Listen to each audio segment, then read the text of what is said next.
In this video, we are going to work on, well, this is a slightly simple question, but if it's not so simple to you, then you're in the right place. Hi guys, Liva here from Bright Young Brains. This question is mainly to showcase what we spoke about in the very first video in this playlist, when we spoke about how with the quadratic equation, you just basically need to work with delta and all that. This says for which values of x will f of x have no real roots. Okay, so this is f of x,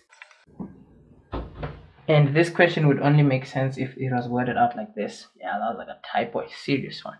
It says here, for which values of c will this equation have no real roots?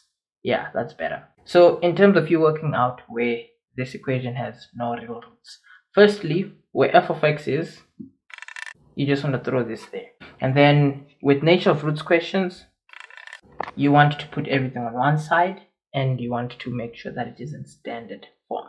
Now, as long as everything is in standard form, you can easily identify your value for a, b, and c. So for this question, c here is just a variable, but then we normally have a value for c in our quadratic formula, so don't get confused here. This is just, it's just an example. Here I might as well make that a value for k.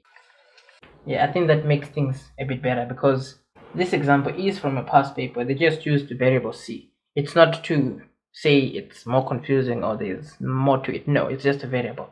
So here our value for a is 1, our value for b is -5, our value for c is just 2 minus k there, because technically our question said for which values of k will this equation have no real roots. So we wrote out this equation. Now we took the k over. So the moment you take the k over, you have this equation there where we can identify a, b, and c. Now for cases where we need to work out where the roots are non-real, we need to work out where delta is smaller than 0. Now delta refers to this symbol here, or this expression, which comes from our quadratic equation. So where this expression is smaller than 0, it is where we will have non-real roots or no real roots. So let's solve this inequality.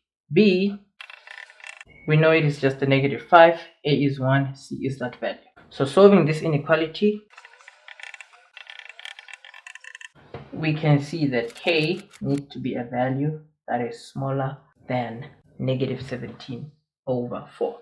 So as long as our value for k is a number that is smaller than -17/4, our equation will have no real roots. So this is a simple question.